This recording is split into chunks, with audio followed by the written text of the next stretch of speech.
कहीं पा लगी सरदार कहले कि मार दे मुँह में पान हमेशा रहेला कब कि पा लगी तो कहें कि मार दे वो कहले रे हमरे डेरवा के बगलवा में क्यों नहीं डेरा कहो डेरा तो तोहार बहुत बाटे नहीं बनारस घरवा तो यही तरह बतौले जा हमारे बनारस घरवा के बगलवा में एगो पढ़ाइन है पढ़ाई तारे बिरादरी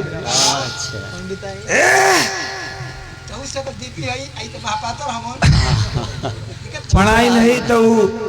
मैडम मैडम उनके सब कहला हमनों को मैडम कहलन जा मैडम हमनों को कहलन जा एक दिन आवत रही भदोही से गा के बिरहा सवेरे के टाइम रहे तेलिया बाके एगो हवन मामू सरदार वो सवेरे में भोर में बल्टा लटका लिहन साइकिल पर आ खड़खड़ खड़खड़ दूध लेके चल दिहन बेचू की ओर जालन अब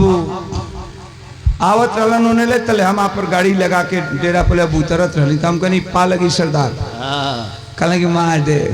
मुँह में पान हमेशा रहेला कब कि पा लगी तो कहें कि मार दे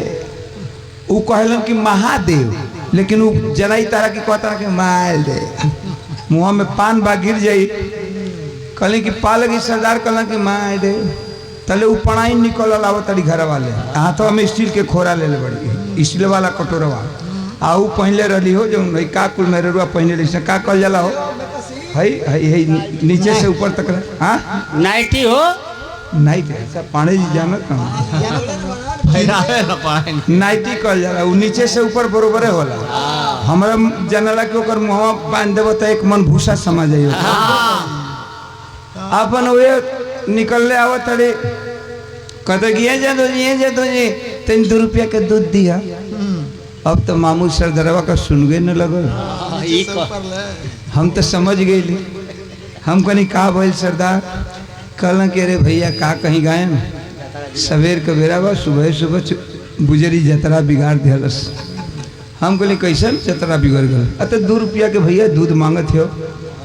बोहनी खराब कैलस लेकिन चला बोहनी के टाइम बा अपन उतरल न बेचारू अब हम घर में अपने लात डालतनी 2 रुपया दियारस माथे लगौलन पाकिट में रखलन आ दूध ढारत हो ओकरा खोरा में तले वही में लेगो बेंगुची कूद जाए चिऊ गोल कहते हैं जादो जी हई दूध में तारा बेंगुची कूदती है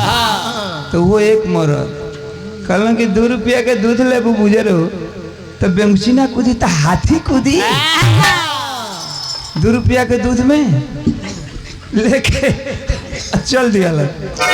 तो ये पाणे जी वही तरह हमारे पार्टी में एगो पाणे जी हो इनहू के पढ़ाई बड़ा मस्त है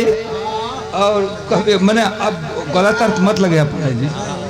गलत अर्थ मत वो नहीं की मस्त खैर